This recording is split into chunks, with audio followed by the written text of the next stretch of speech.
इस तस्वीर ने जितनी इंडिया और इसराइल की चीखें निकलवाई हैं, शायद दुनिया में आज तक इनकी इतनी चीखें नहीं निकली। दुनिया ने देखा कि फील्ड मार्शल सैयद आसिम मुनीर जंगी वर्दी के अंदर तेहरान में उतरते हैं और ईरानी वजीर खारजा अब्बास अराक्ची ने हवाई अड्डे के ऊपर उनका इस्तकबाल किया। इस खबर में वो सब कुछ है जो शायद आपको समझ नहीं आया, लेकिन मैं आपको वो समझाने की कोशिश करता हूँ। आप इमेजिन करें ज़रा, जो बहुत से लोग इसका क्रिटिक्स भी कर रहे हैं, आप इमेजिन करें कि एक फ़ौजी सरबराह दुनिया की वाहिद इस्लामी एटमी ताकत का जो है वो एक ऐसे मुल्क में फ़िज़ाई हदूद में दाखिल हुआ पर हर वक्त दो एटमी ताकतें हमला आवर हैं इस वक्त, जिसका जो सुप्रीम लीडर है वो मारा जा चुका है, जिसके फ़ौजी जो सरबराह हैं वो मारे जा चुके हैं, जिसका नया जो सुप्रीम लीडर है वो ज़ख्मी है और ज़ेरे ज़मीन है, जिसकी फ़िज़ाई हदूद में अमरीकी और इसराइली तैयारे गश्त कर रहे हैं और पागल कुत्तों की तरह मारने के लिए वो तुले हुए हैं उनको। इस फ़िज़ाई हदूद में पाकिस्तान का फील्ड मार्शल वर्दी में उतरता है। ये क्या मैसेज देना चाह रहा है? इसका मतलब क्या है? मैं आपको ज़रा थोड़ा पीछे लेके जाता हूँ कि तारीख में ऐसा कब कब हुआ है, उसका क्या चेंज आया। 1943 में विंस्टन चर्चिल जंग के ऐन दौरान मॉस्को गया था, आपको याद होगा, और जर्मन फ़िज़ाइया मशरकी महाज पर बम गिरा रही थी उस वक्त और सोवियत यूनियन लड़ रही थी। चर्चिल ने ख़तरा फिर भी मोल लिया क्योंकि पैगाम जो था वो ज़ाती तौर पर पहुँचाना था और ज़रूरी था, और वो पैगाम क्या था कि हम तुम्हारे साथ हैं।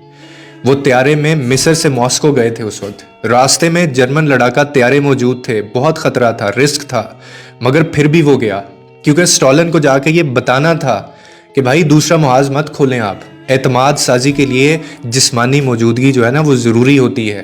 फ़ोन पे कुछ बातें नहीं होती, ख़त से कुछ बातें नहीं क्लियर होती, सिर्फ आमने सामने बैठ के बात करनी होती है, पैगाम देना होता है। सर, साइकोलॉजिकल गेम समझा करें। 2018 में फिर जनूबी कोरिया के सदर मून जे इन पैदल चलकर शुमाली कोरिया की सरहद अबूर कर गए थे।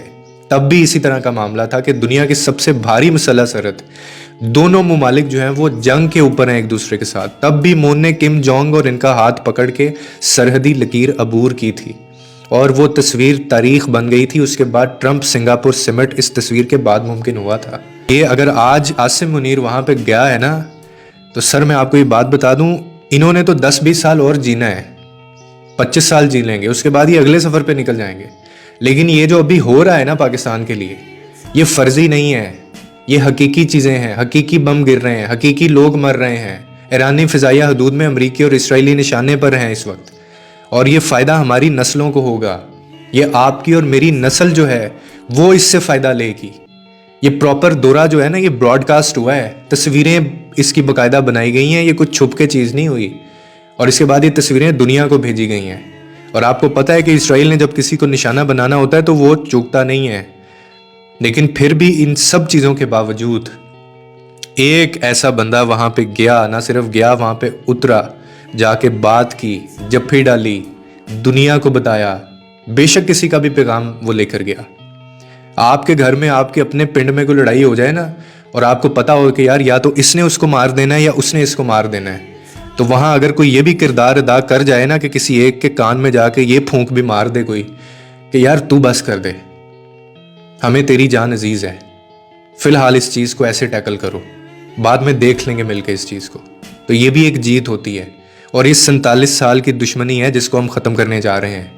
आपको सबसे ज़्यादा खुश मैं कहता हूँ इसलिए भी नहीं होना चाहिए फील्ड मार्शल आसिम मुनीर ये कर रहे हैं, इसलिए भी नहीं होना चाहिए कि शहबाज शरीफ कर रहा है। आपको खुश इसलिए होना चाहिए बीइंग अ पाकिस्तानी कि इंडिया के मरोड़ उठ रहे हैं, उनको तकलीफ़ हो रही है, उनको मिर्चें लग रही हैं, दुनिया को आग लगी हुई है कि पाकिस्तान में ये सब कुछ हो रहा है।